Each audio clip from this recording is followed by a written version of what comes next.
Welcome to Quilt 101. Today we are talking about the Striped Ombre Quilt Pattern.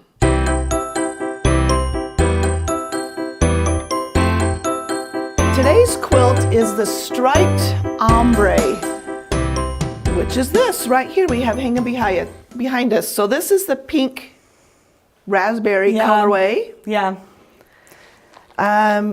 And the pattern that we're going to show you is the turquoise kit. So in the kit, you will always receive the pattern, and you will always have all the pieces that are cut for you. I'm going to actually take it out of the bag so people can see. I always like seeing what you get.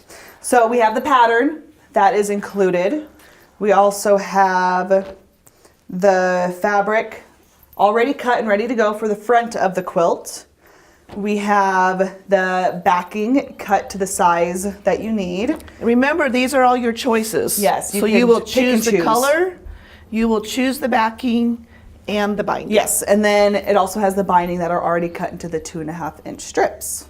So this quilt is the beginner of all beginner quilts. If you have never made a quilt before, I highly suggest trying this one out, just because you'll see why in a second, but it is so easy to make. So the first thing we're gonna do, I'm gonna set the backing and binding.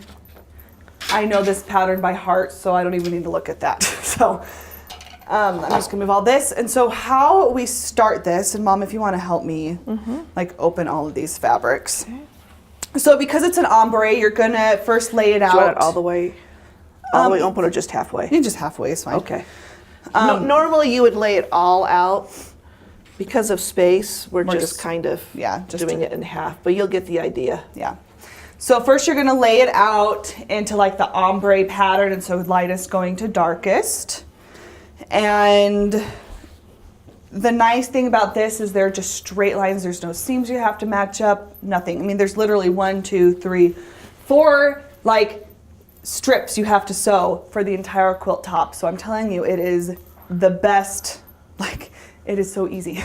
Now, the one important thing just to remember, when you are sewing the layers together, you're going to want to mark the centers and pin it. Yes. And Emily will show you that when she sews a couple strips together. Yes. That's really the most important thing to remember on this particular pattern. So I actually want to show you guys real fast how, so I'm just going to line these back up. And I'm just going to take these top 2 rows. Whoop, getting ahead of myself here, people. And then right sides together, we're going... That's wrong sides. Those are wrong sides. Thanks for catching that, Mom. Right sides together, we're going to line these up. And the nice thing about these ones is because they're folded in half at the center, you can just use that crease to line these up. And so whenever you pin things, you always want to start in the center and work your way out. And so I'm just going to get a pin. I'm going to pin right in the center. I'm going to pin. Make sure the edges are lined up. Yeah, make sure the edges are lined up. Pin in the center, and then pin on the end. Then we're going to do the same thing on this side. All right. So now we just have to take this over to the sewing machine, and we are going to sew a 1/4 inch down this side right now.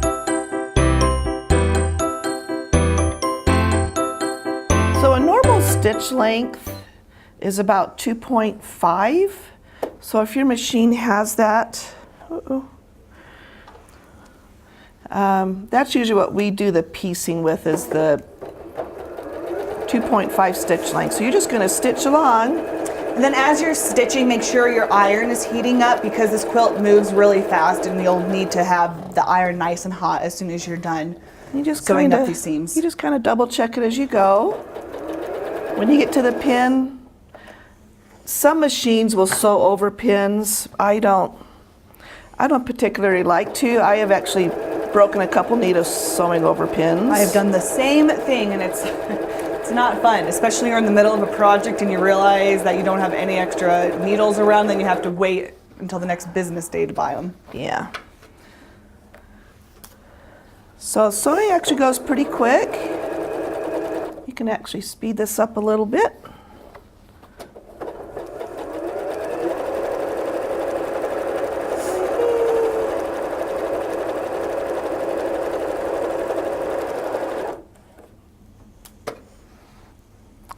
Then you always want to look forward to the next pin. I just kind of hold it with my finger and make sure it's all lined up, and then sew away. Now, one thing we didn't point out, so on my machine, I actually have a 1/4 inch foot on my machine, which keeps your 1/4 inch seam allowance pretty exact. If you don't have one, a lot of machines come with them now because of quilting. If not, sometimes you can buy it as an attachment. Mine originally didn't come with a 1/4 inch foot, so I had to buy one. Yeah, mine did. But it's worth it, you guys. You can also use like washi tape or skinny duct tape or something, and just create a line that's a 1/4 inch. So the tape would actually go all the way down, and it would create a 1/4 inch line. So you would just line your fabric up to the tape. And when we come back, I'll actually put a piece of tape on my machine so I can show you that's a good idea. exactly what that means, because the 1/4 inch in sewing is the most, I think, the most important thing to keep consistent. Some patterns will call for a scant 1/4 inch, and we'll show you what that means when we have those patterns to teach you. But anyway, so there's your strip sewn. Okay, all right, just going to the ironing board now.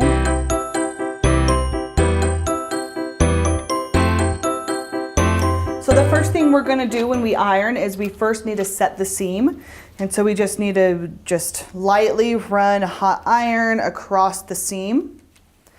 And then you always wanna iron to the dark side, right? And so this way I actually have it the wrong way. So that way, whenever you fold it, you'll see like the leftover fabric on the back. We want that to go to the dark side. So I'm actually going to flip this.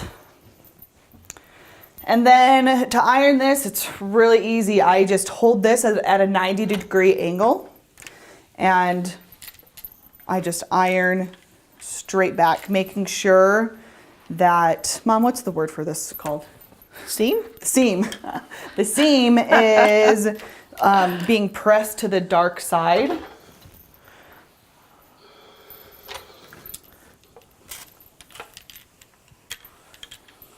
And you more want to press rather than iron. When you get to the seam part, you want to just give it a good little push down. Yeah. And then lightly glide the iron across. Yes. Otherwise, it can distort your fabric. This pattern, it doesn't matter as much, but some patterns, it can distort the pieces. Yeah, so I just lightly run that over. Okay, and then this part is done. And so now we just have to do that a couple more times, and then the quilt top, it's literally that easy. The quilt top's done.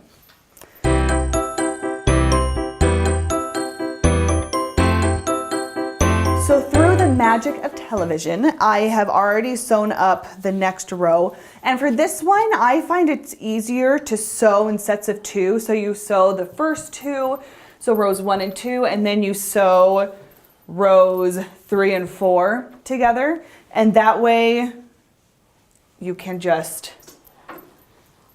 fold that right over. And so that way it doesn't get like too bulky on one side and get too heavy. And so we're just gonna pin this. And then once we are done with sewing sewing rows 1 and 2 together and 3 and 4 that are already together, then we're gonna attach the 5th row. And then we are all done. So we will continue doing this, and we'll see you back in just a minute.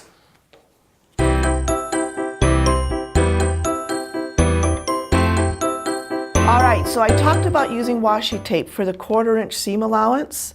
So that's what I wanted to show you real quick on how to do that. If you have a 1/4 inch foot, that's fantastic. That's what you should use whenever it calls for a 1/4 inch seam allowance.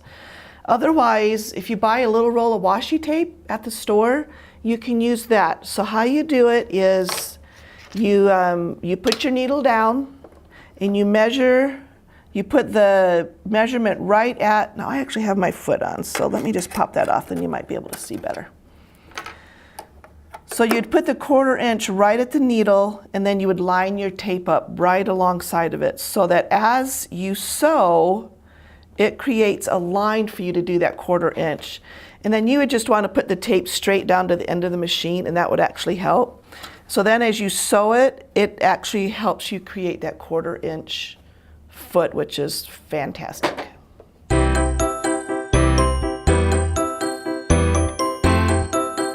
We have finally finished piecing, and by finally I mean it was a whole 5 minutes later, because that's how easy this is. So I just wanted to show you the final quilt top. So it's actually upside down, but let's show you this. Isn't that cute? It's a nice simple top that goes together in no time at all. And so now that the top is done, you just now sandwich it with batting and the backing and then bind it and you're all done. So, and quilting. Oh yes, you got to quilt it too. Quilting. And we have videos on all of those other steps on quilt101.com, so check those out. Good luck and happy quilting.